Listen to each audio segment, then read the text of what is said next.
You're about to witness China's most futuristic megastructures, buildings that shouldn't exist, yet somehow do. Towers that twist into the clouds. Cities buried underground. Structures so massive they create their own weather systems. These aren't just buildings, they're engineering impossibilities made real, and every single one of them will redefine what you thought was possible in architecture. And it starts with a building that put a forest on a mountain that doesn't exist. 1,000 Trees Shanghai. You're staring at what looks like a natural mountain rising out of Shanghai's urban core, except there's no mountain here. There never was. What you're actually seeing is 1,000 concrete columns, each one engineered to hold an entire tree suspended hundreds of feet in the air. This is 1,000 trees, and architects said it couldn't be built. Here's where the engineering gets insane. Each column supports not just a tree, but soil, root systems, and 15 kilometers of irrigation piping threading through concrete like veins. That's 250,000 plants integrated into a mixed-use complex that weighs thousands of tons more than any traditional building. But the real problem was movement. Trees grow. They shift with wind. Traditional buildings push loads straight down. This design pushed loads in every direction at once. MVRDV and Heatherwick Studio had to invent a new structural system where nature and steel moved as one organism. But if suspending a forest in the air is extreme, wait until you see what happens when you connect 4 skyscrapers with a horizontal building 250 meters in the sky. The Crystal, Raffles City, Chongqing. Imagine a skyscraper lying on its side. Now imagine it's 300 meters long, weighs 32,000 tons, and floats 250 meters above the ground, connecting 4 towers. This is the Crystal, and it shouldn't exist. The problem? You can't just stack a horizontal building on top of vertical ones. At that height, wind speeds hit 150 kilometers per hour. The structure would snap like a twig under its own weight. Engineers built a steel exoskeleton so complex it took 18 months just to model. Massive cantilevers extending from each tower. Load-bearing trusses strong enough to hold commercial airplanes. And damping systems so precise that people inside don't feel the building sway even though it's moving 40 centimeters in high winds. But what if you didn't want to build a city in the sky? What if you wanted to build the entire sky itself? New Century Global Center. You could fit 20 Sydney opera houses inside this building. You're looking at 1.76 million square meters, the largest standalone building on Earth. This is the New Century Global Center, and it's not just big.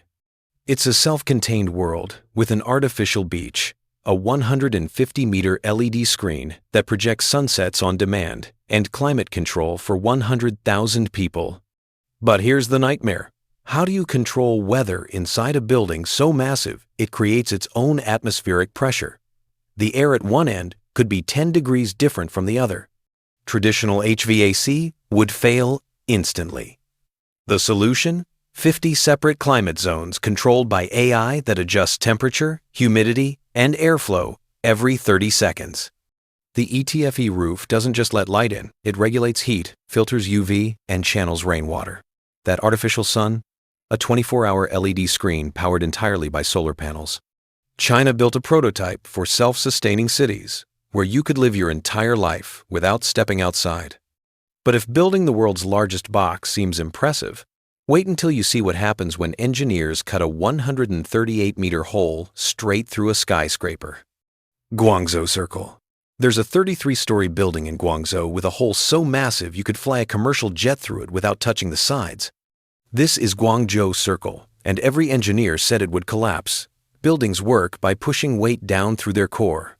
The circle removes the core entirely, leaving a donut of office space with nothing but emptiness in the middle. Physics says this is impossible, but architects weren't being reckless. In feng shui, the circle represents heaven and eternal energy flow. The void was the entire point, so engineers made physics bend. They built a cable-stayed ring system like a bicycle wheel, distributing 85,000 tons around the circumference using tensioned cables and opposing forces. Then they tackled wind. That void creates a wind tunnel that could rip the building apart. Hidden dampening systems inside the ring shift counterweights in real time to counteract the force.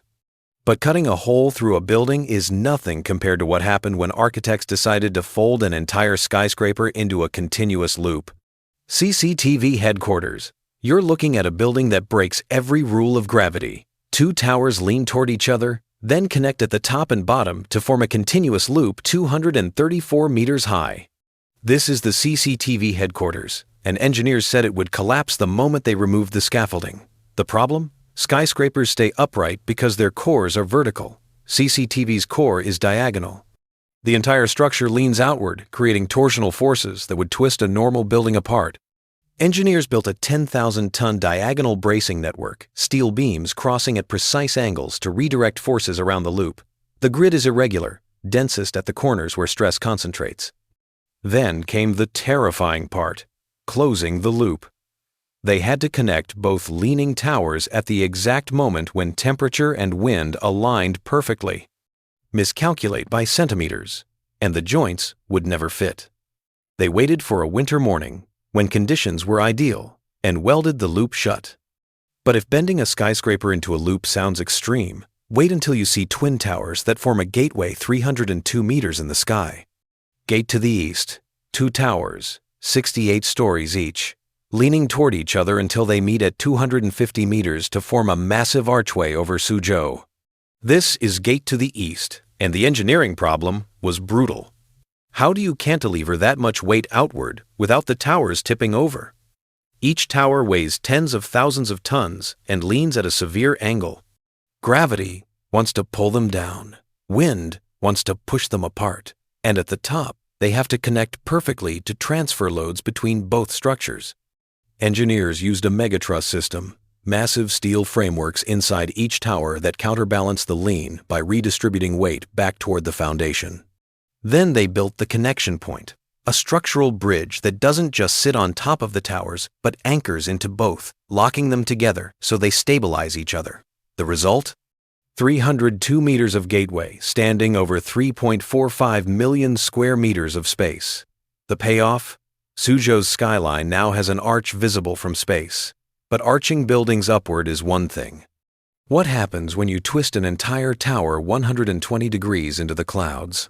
Shanghai Tower, 632 meters, 128 floors. China's tallest building. And it twists. This is Shanghai Tower, and here's the problem. At that height, wind doesn't just push, it destroys. Traditional super tall buildings fight wind with mass and rigidity.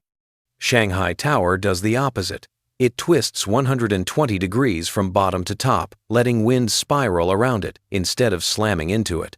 That twist reduces wind load by 24%. But it created a new nightmare. How do you build floors that rotate as you go up? Every single floor plan is different. Every beam angle changes. The structural core had to remain perfectly vertical, while the outer skin spiraled around it. Engineers built a double skin facade, 2 glass walls with a gap between them creating 9 vertical zones, each one a sky garden with its own microclimate. The inner skin handles structure. The outer skin handles aerodynamics. Between them, the building breathes. But the real engineering madness? Mega columns and outrigger trusses that anchor the twisting exterior to the rigid core, transferring billions of pounds of rotational force into the foundation without tearing the building apart. The payoff? Shanghai Tower doesn't fight nature. It dances with it. But twisting a building into the sky is nothing compared to what happens when you build a hotel 88 meters underground. Intercontinental Shanghai Wonderland. Most buildings reach for the sky. This one burrows into the earth. You're looking at the Intercontinental Shanghai Wonderland, a luxury hotel built 88 meters below ground inside an abandoned quarry, 18 floors total, 2 above ground, 16 carved into the rock face. An engineer said it was suicide. Here's the problem. Buildings underground face water pressure, unstable rock, and zero natural light. One crack in the foundation and the entire structure floods. One shift in the quarry wall and thousands of tons of stone collapse inward. But the designers weren't backing down. They anchored the structure directly into the quarry walls using steel cables drilled 30 meters deep into bedrock. Then they waterproofed every surface with layers of membrane so thick they could hold back an ocean. The lowest floors? Submerged underwater with glass-walled rooms looking into an aquarium built into the quarry lake. Then came the most insane part. A 100-meter waterfall cascading down the rock face, integrated into the building's facade. They had to engineer drainage systems that prevent flooding while pumping water back up to keep the waterfall running 24/7. But if building downward seems extreme, wait until you see the airport terminal so massive it has its own weather system. Beijing Daxing International Airport, 700,000 square meters, one terminal. No columns blocking your view for 180,000 square meters of open space. This is Beijing Daxing International Airport, Zaha Hadid's final masterpiece, and it stands as the largest single terminal building on Earth. But there was a challenge. Airports of this size usually require endless walking, with gates so far apart that passengers often miss flights just trying to reach them. Daxing needed to handle 100 million travelers a year without becoming a marathon. Hadid's solution was brilliant. She designed the terminal like a starfish, 6 sweeping arms radiating from a central hub, each arm acting as a concourse. This unique layout cuts walking distance by an incredible 8 kilometers compared to traditional linear airport designs. From security to the farthest gate, just 8 minutes, maximum. But the real engineering marvel is the roof. It spans 180,000 square meters of open space, without a single interior column. Instead, a carefully engineered web of steel trusses supports the structure through a perfect balance of tension and compression. Even the skylights are functional, positioned through algorithmic solar mapping to bathe 60% of the terminal in natural light, saving millions in energy costs. And if constructing the world's largest terminal seems impossible, just wait until you see what happens when you turn an abandoned quarry into a luxury resort and suspend it over a lake. Sheraton Huzhou Hot Spring Resort. Imagine a horseshoe floating on water. Now make it 27 stories tall, wrap it entirely in glass, and cantilever it so far over a lake that half the building has nothing beneath it but air. This is the Sheraton Huzhou, and the engineering challenge was immediate. How do you construct a circular structure that hangs over open water without sinking or tipping into the lake? Traditional buildings rely on symmetry for stability, but this one is intentionally unbalanced. One side anchored firmly on land, the other dramatically suspended over the lake through pure structural daring. To hold this massive form together, engineers installed a 350-ton steel ring beam encircling the entire horseshoe. This compression ring works like a gigantic steel rubber band, locking the structure into shape and preventing distortion. But the real engineering madness lies underwater. The foundation had to be built directly in the lake. Workers drove piles 50 meters into the lake bed and then constructed a submerged platform capable of supporting the cantilevered half. The hotel doesn't float, it stands on hidden legs anchored deep below the surface. And then there's the reflection. When seen on the still water, the horseshoe forms a perfect circle, a visual illusion that required millimeter-accurate engineering so that the symmetry aligns flawlessly. But if suspending a hotel over a lake sounds extreme, wait until you see the stadium that opens like a flower. Hangzhou Olympic Sports Center, Stadium. 80,000 people, 28 petals. A stadium that actually blooms. This is the Hangzhou Olympic Sports Center, and it's not just inspired by a lotus flower, its structure moves like one. Each of its 28 massive petals stretches more than 80 meters, wrapped in ETFE membrane, and engineered to retract on command. But here's the challenge. Retractable roofs are already difficult on simple rectangular stadiums. Designing a circular lotus where every petal moves independently, without ever colliding, is a hydraulic and mechanical nightmare. To solve it, engineers installed precision pneumatic systems beneath each petal, synchronized so perfectly that all 28 sections open in a seamless sequence. The timing has to be exact. Just one petal out of sync could jam the entire mechanism. When fully closed, the petals lock together to form a 228-meter compression ring, holding the structure through perfectly balanced opposing forces. The real genius, however, lies in the stadium's natural ventilation. The gaps between the petals aren't design flaws, they're functional airflow channels. Even when the roof is closed, the stadium breathes, drawing hot air out through the top while cooler air flows in from below. The result is a massive living structure that adapts naturally to weather instead of relying on energy-hungry systems. But if a stadium that blooms sounds futuristic, just wait until you see the building designed to compute the future. Chengdu Supercomputing Center, a crystalline cube glowing in the night, with thousands of processors humming inside. This is the Chengdu Supercomputing Center. And it's not just a building, it's a machine. The challenge is extreme. Supercomputers generate enough heat to melt steel. With petaflop processing power, trillions of calculations per second, packed into 30,000 square meters. If cooling fails for even a few minutes, the entire system burns out. Traditional data centers hide cooling systems underground, but Chengdu turned the entire facade into a cooling engine. Those shimmering panels aren't decoration, they're heat dissipation arrays. Air flows through channels in the cube's crystalline skin, pulling heat away from the processors and venting it before temperatures can spike. But cooling wasn't the only nightmare. Supercomputers demand thousands of kilometers of fiber optic and power cables, all transmitting data at the speed of light. One tangled line, or minor delay, can cascade into system-wide computational errors. Engineers solve this by creating a modular infrastructure where every cable path is optimized for minimal latency.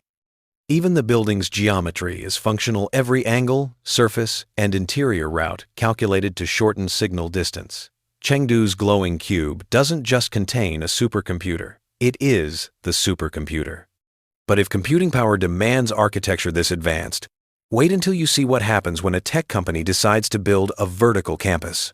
OPPO Research and Development Center.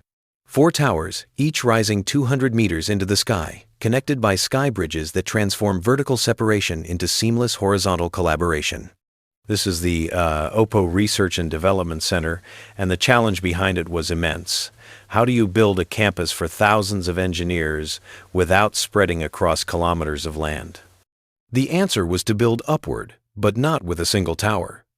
Instead, OPPO created 4 interconnected towers linked at multiple levels by sky bridges, forming a true 3-dimensional workspace. An engineer on the 50th floor can walk directly into another tower without ever stepping outside. The engineering complexity behind those bridges is staggering. They aren't decorative walkways, they are structural components that transfer wind loads between towers, stabilizing the entire complex. Each bridge had to support hundreds of people while remaining flexible enough to accommodate the natural sway of skyscrapers. Inside, the challenge grew even more demanding. 185,000 square meters of adaptable lab space, where walls can move, power grids can shift, and infrastructure can reconfigure as technology evolves. Modular systems throughout ensure the building can change as rapidly as the innovation happening within it. And the green terraces? They're more than just elevated gardens. They regulate climate by pulling heat away from the glass facades while giving engineers fresh air spaces high above the city. But if vertical campuses already push architectural limits, just wait until you see the megastructure that integrates an entire metro system directly into its foundation. Wuhan Future City. A city inside a city, towers rising above a massive transit hub where metro lines, offices, apartments, schools, and parks all stack vertically into one megastructure. This is Wuhan Future City, and its concept is boldly simple. Why spread a city outward when you can build it upward around a single transit core? But the challenge was immediate. Integrating an active subway system directly into a skyscraper foundation means that trains traveling at 80 kilometers per hour would send vibrations through the entire structure. Without intervention, residents on the 40th floor would feel every train passing below. To solve this, engineers installed enormous vibration-dampening systems, shock absorbers the size of cars embedded in the foundation. These isolate the towers from the rumble of the metro, allowing the trains to run beneath while the buildings above remain perfectly still. Then came the challenge of designing an entire vertical neighborhood. Schools occupy lower floors, so children don't ride elevators, 50 stories. Parks sit on mid-level terraces. Offices rise above residential zones to keep work and home life distinct. Pedestrian sky bridges link everything together so people can walk between towers without ever touching the street. The entire complex operates on smart city infrastructure, including AI-managed energy grids, automated waste handling, and real-time air quality monitoring. But if this smart city sounds advanced, wait until you see the tower that uses parametric design to reshape reality itself. Marisfrog Pavilion. 20,000 aluminum panels, and not a single one shares the same shape. This is the Marisfrog Pavilion, a structure that looks as if a spaceship crash-landed in the middle of a fashion district. Every surface flows in computer-generated curves. Every panel is custom fabricated to millimeter precision. Traditional buildings rely on repeatable parts, identical windows, standardized panels, mass-produced components. Parametric design throws that logic away entirely. Here, every piece is unique, which means each one must be individually measured, cut, and installed. One error, even a tiny misalignment, and the entire geometry collapses. To make the impossible possible, engineers used advanced algorithmic modeling to design the facade software capable of calculating how 20,000 different panels lock together to form smooth, organic shapes. Each panel was then CNC fabricated and numbered like a gigantic three-dimensional puzzle. But the real breakthrough wasn't the design, it was the structural skin. These panels aren't just decorative cladding. They are load-bearing components. The aluminum shell holds itself together through tensioned connections, with each panel pulling against the next to create a self-supporting structure. The result is a building that looks less like it was constructed and more like it was grown.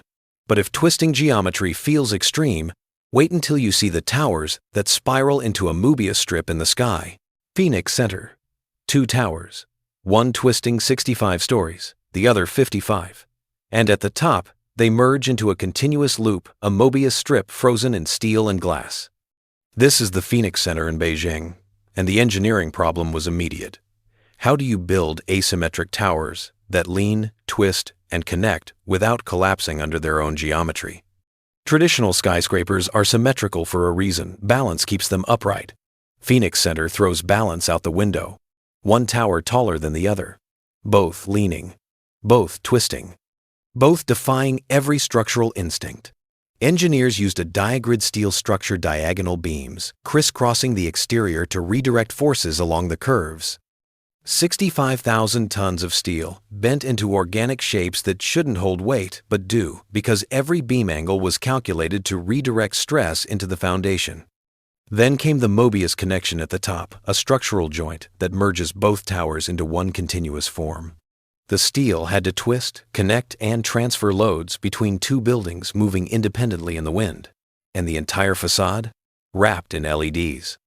The building doesn't just stand, it glows, transforming into a light sculpture at night. Phoenix Center proved that skyscrapers can be sculpture, and sculpture can be engineering. But if twisting 2 towers into a loop sounds impossible, wait until you see the tower that's been Shanghai's icon for decades. Oriental Pearl Tower. 11 spheres, suspended in midair, stacked on 3 massive legs that shoot 468 meters into the sky.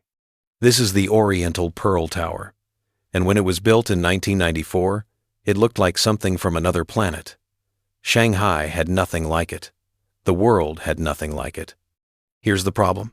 How do you suspend massive spheres, some over 50 meters in diameter, on slender columns without them crashing down? Engineers used a triple-leg structural core, each leg a reinforced concrete column strong enough to hold a skyscraper on its own. Between them, steel cables radiate outward like a giant tripod, and the spheres hang from suspension systems that distribute weight evenly across all 3 legs. But the real challenge was the largest sphere, the one at 263 meters. It's an observation deck holding hundreds of people, and it had to be lifted into place and secured while swaying in the wind. They built it in sections on the ground, then hoisted each piece up and welded them together in the air. And it's not just a tower, it's a functioning broadcasting antenna, transmitting signals across Shanghai while tourists walk through spheres in the clouds. But if suspension engineering sounds extreme, wait until you see the Lotus Palace that gambled everything on a billion LED lights. Grand Lisboa, Macau. A lotus flower made of glass and gold. A firework frozen mid-explosion. 258 meters of pure excess rising above Macau's casino district. This is the Grand Lisboa, and it doesn't whisper, it screams. The design calls for a spherical podium with a tower bursting out of it, bulging and contracting as it climbs. Traditional skyscrapers have uniform floor plates. Grand Lisboa's floors expand and contract in every direction, creating structural chaos. Engineers had to build a core strong enough to support the expanding geometry, while the exterior skin curved outward in impossible ways. The framework isn't vertical, it's sculptural, with steel beams bending to follow the lotus petal forms. Then came the billion LED lights. 1 million individual LEDs embedded into the facade, each one programmable, turning the entire building into a glowing light show visible across Macau. The power grid alone required substations built into the structure just to handle the electrical load. But here's the insane part. All of this casino floors, luxury suites, restaurants, and that blazing exterior sits on one of the densest urban plots in the world. The foundation had to go deep, anchoring into bedrock beneath centuries of construction. But if one glowing tower seems extreme, wait until you see the building that looks like a spaceship landed in Beijing. Galaxy Soho. No corners, no right angles, just pure, flowing curves, wrapping around themselves like a liquid frozen midpour. This is Galaxy Soho, and Zaha Hadid designed it to break every rule of traditional architecture. 4 dome structures connected by flowing bridges, 330,000 square meters of retail, office, and entertainment space that looks like it defied gravity to exist. Here's the problem. Curves don't stack. You can't build floors on top of flowing organic shapes. Every floor plan is different. Every beam angle is unique. Traditional construction methods would take decades. Engineers used parametric modeling software that generated every curve mathematically, then translated it into 26,000 custom facade panels. Each panel was fabricated individually, numbered, and installed like pieces of a massive 3D puzzle. But the real challenge was the bridges. They don't just connect the domes, they spiral around them, creating continuous pedestrian pathways that flow between all 4 structures. The steel framework had to support foot traffic while curving in 3 dimensions simultaneously. But if flowing curves seem impossible, wait until you see the super tall that stands in one of the world's most earthquake-prone zones. Tianjin CTF Finance Center, 530 meters, 97 floors, the 7th tallest building in the world, the 2nd tallest in China.